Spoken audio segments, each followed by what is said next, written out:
The intermittent failure setback is next. In this, the thing that is wrong becomes right all of a sudden, just as you start to fix it. Electrical short circuits are often in this class. The short occurs only when the machine's bouncing around. As soon as you stop, everything's okay. It's almost impossible to fix it then.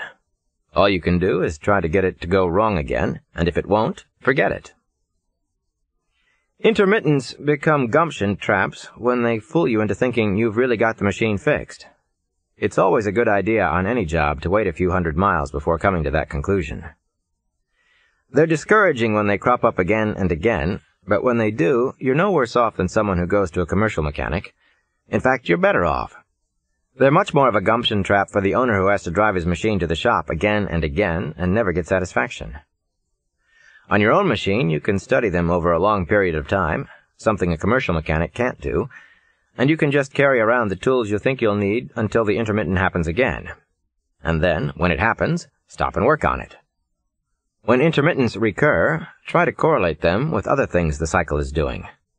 Do the misfires, for example, occur only on bumps, only on turns, only on acceleration, only on hot days?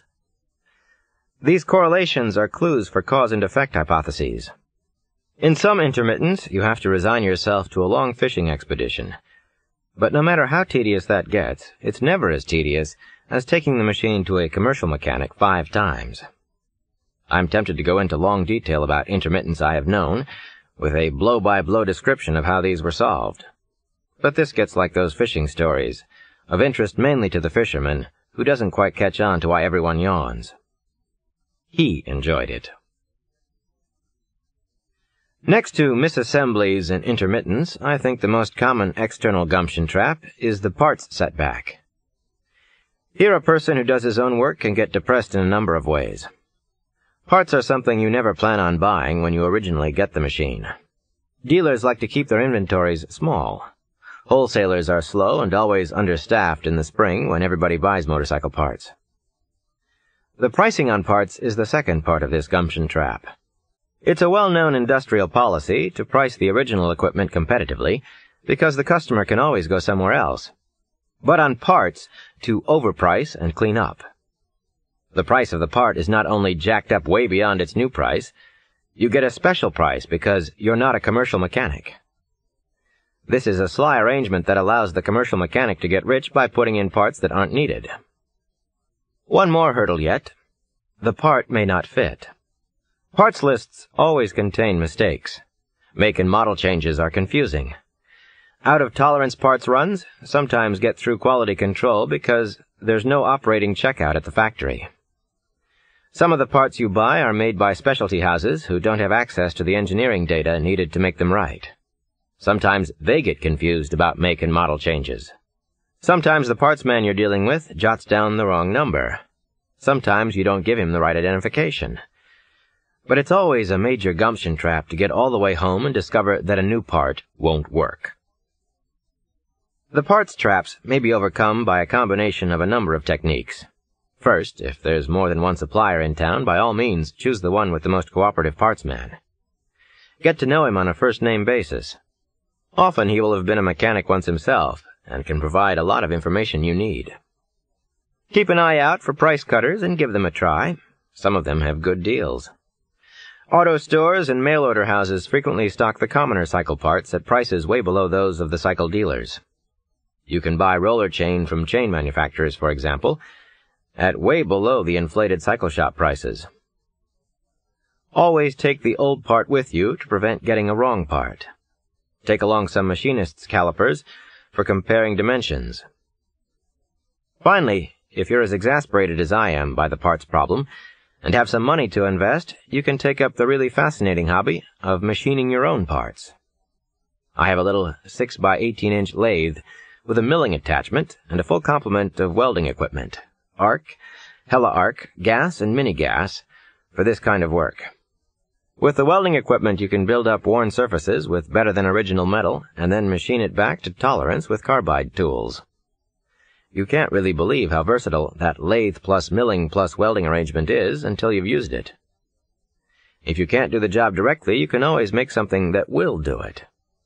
The work of machining a part is very slow, and some parts, such as ball bearings, you're never going to machine.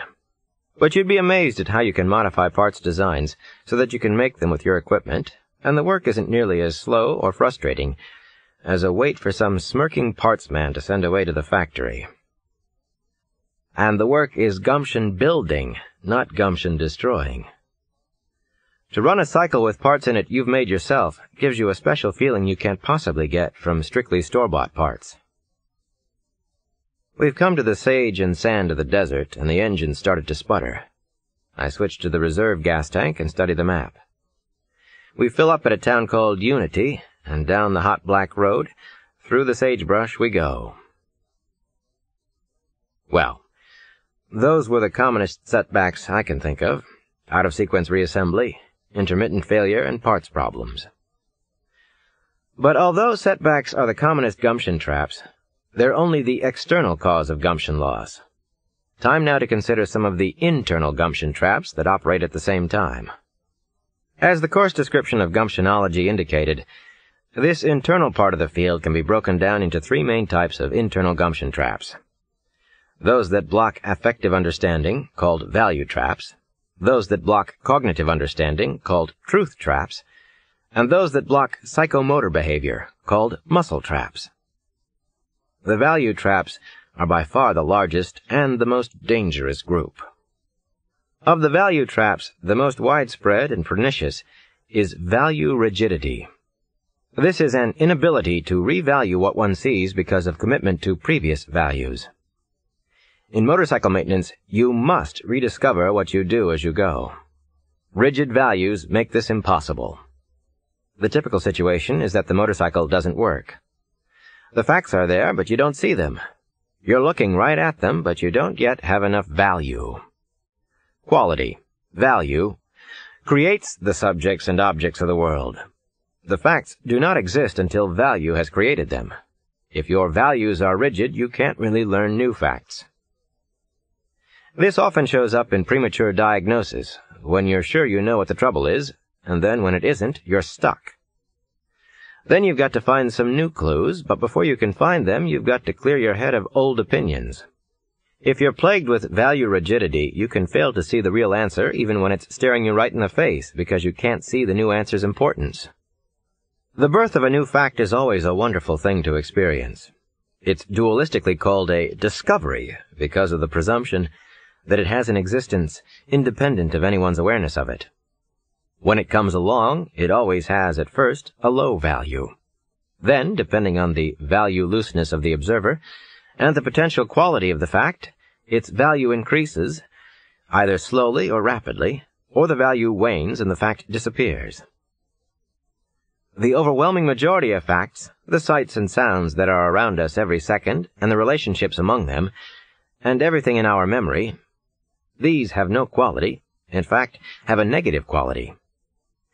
If they were all present at once, our consciousness would be so jammed with meaningless data we couldn't think or act. The track of quality pre-selects what data we're going to be conscious of, and it makes this selection in such a way as to best harmonize what we are with what we are becoming. What you have to do, if you get caught up in this gumption trap of value rigidity, is slow down. You're going to have to slow down anyway, whether you want to or not.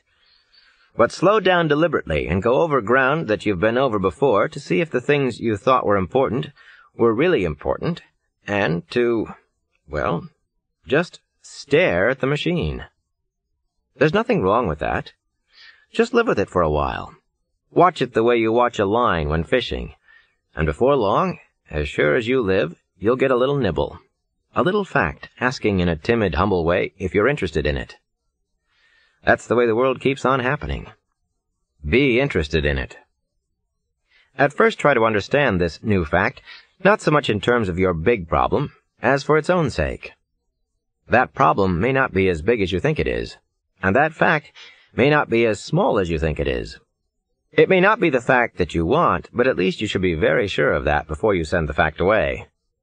Often before you send it away, you will discover it has friends who are right next to it, and are watching to see what your response is. Among the friends may be the exact fact you are looking for. After a while, you may find that the nibbles you get are more interesting than your original purpose of fixing the machine. When that happens, you've reached a kind of point of arrival. Then you're no longer strictly a motorcycle mechanic. You're also a motorcycle scientist, and you've completely conquered the gumption trap of value rigidity. The road has come up into the pines again, but I see by the map that it won't be for long. There are some resort billboards along the road and some kids beneath them, almost as if part of the advertisement, gathering pine cones. They wave, and in doing so, the littlest boy drops all his cones. I keep wanting to go back to that analogy of fishing for facts. I can just see somebody asking, with great frustration, "Yes, but which facts do you fish for? There's got to be more to it than that." But the answer is that if you know which facts you're fishing for, you're no longer fishing. You've caught them. I'm trying to think of a specific example. All kinds of examples from cycle maintenance could be given, but the most striking example of value rigidity I can think of is the old South Indian monkey trap, which depends on value rigidity for its effectiveness. The trap consists of a hollowed-out coconut chained to a stake. The coconut has some rice inside, which can be grabbed through a small hole. The hole is big enough so that the monkey's hand can go in, but too small for his fist with rice in it to come out. The monkey reaches in and is suddenly trapped by nothing more than his own value rigidity. He can't revalue the rice. He cannot see that freedom without rice is more valuable than capture with it. The villagers are coming to get him and take him away. They're coming closer, closer. Now! What general advice, not specific advice, but what general advice would you give the poor monkey in circumstances like this? Well, I think you might say exactly what I've been saying about value rigidity, with perhaps a little extra urgency. There is a fact this monkey should know. If he opens his hand, he's free. But how is he going to discover this fact? By removing the value rigidity that rates rice above freedom. How is he going to do that? Well, he should somehow try to slow down deliberately and go over ground that he has been over before and see if things he thought were important really were important, and, well, stop yanking and just stare at the coconut for a while. Before long, he should get a nibble from a little fact, wondering if he is interested in it. He should try to understand this fact not so much in terms of his big problem, as for its own sake. That problem may not be as big as he thinks it is. That fact may not be as small as he thinks it is either. That's about all the general information you can give him. At Prairie City, we're out of the mountain forests again, and into a dry land town with a wide main street that looks right down through the center of the town, and onto the prairie beyond it. We try one restaurant, but it's closed. We go across the broad street and try another. The doors open, we sit down and order malted milks. While waiting, I get the outline of the letter Chris was preparing for his mother and give it to him. To my surprise, he works on it without many questions. I sit back in the booth and don't disturb him. I keep feeling that the facts I'm fishing for concerning Chris are right in front of me, too, but that some value rigidity of my own blocks me from seeing it. At times we seem to move in parallel rather than in combination, then at odd moments collide. His troubles at home always begin when he is imitating me, trying to command others the way I command him, particularly his younger brother. Naturally, the others aren't having any of his commands, and he can't see their right not to, and that's when all hell breaks loose. He can't seem to care whether he's popular with anyone else. He just wants to be popular with me. Not healthy at all, everything considered. It's about time for him to begin the long process of breaking away. That break should be as easy as possible, but it should be made. It's time to set him on his own feet, the sooner the better. And now, having thought all that, I don't believe it anymore. I don't know what the trouble is. That dream that keeps recurring haunts me because I can't escape its meaning.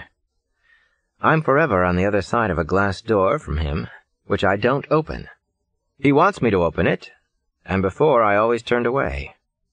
But now there's a new figure who prevents me. Strange.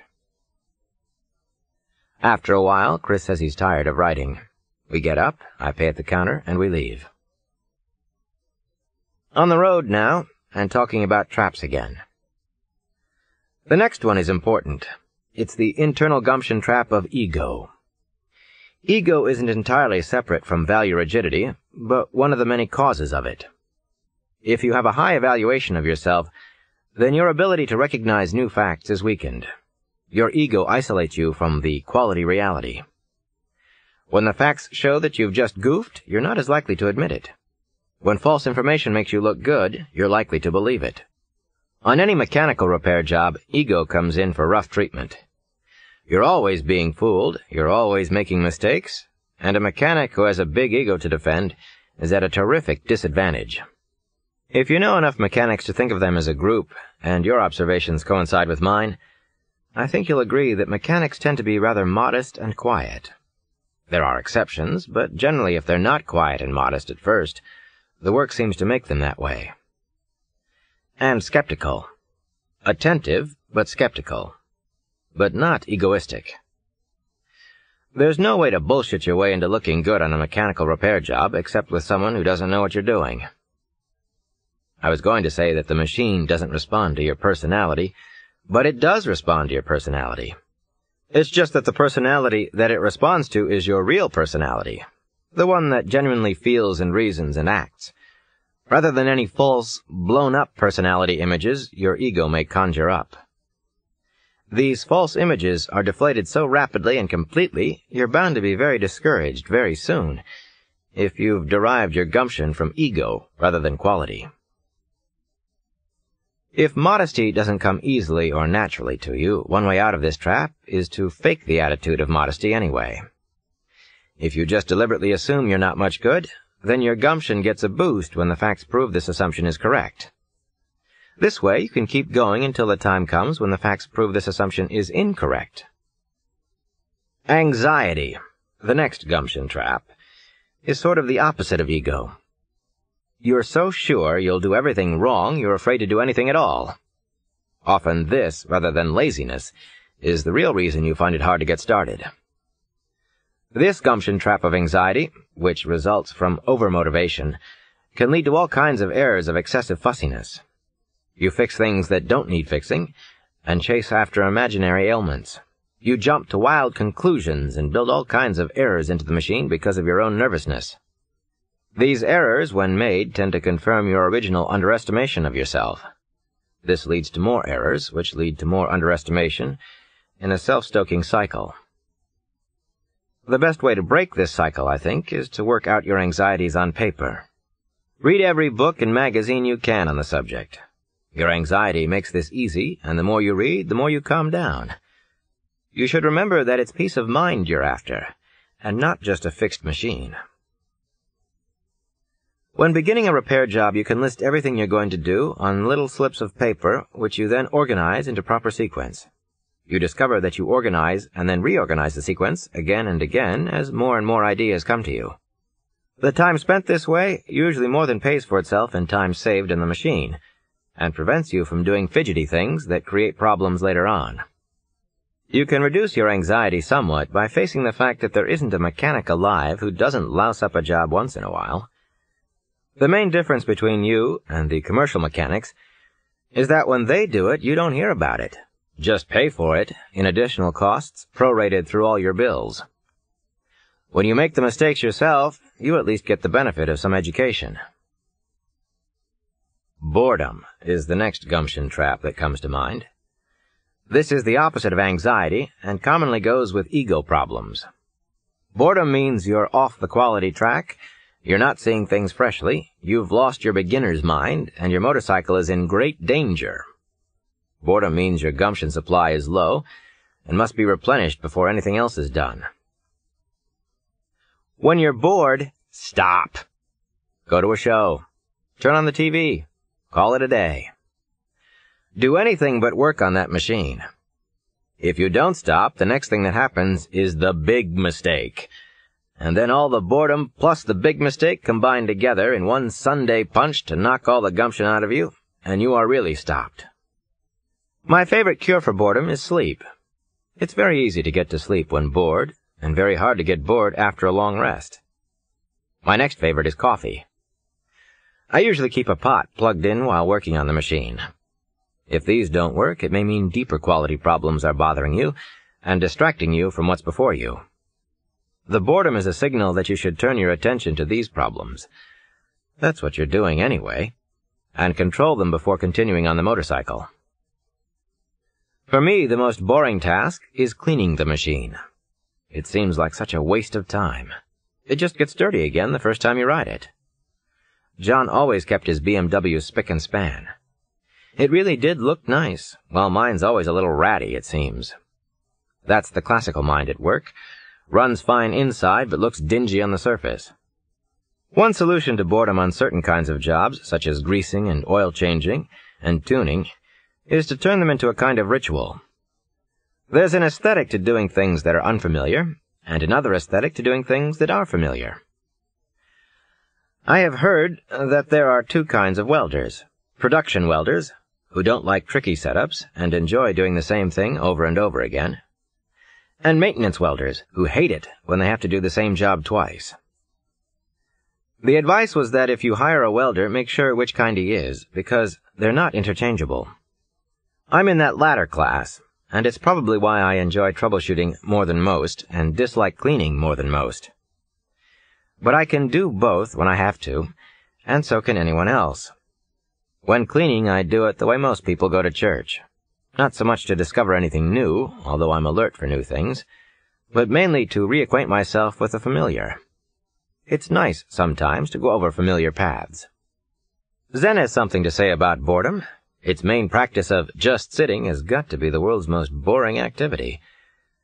Unless it's that Hindu practice of being buried alive. You don't do anything much, not move, not think, not care. What could be more boring? Yet in the center of all this boredom is the very thing Zen Buddhism seeks to teach. What is it? What is it at the very center of boredom that you're not seeing?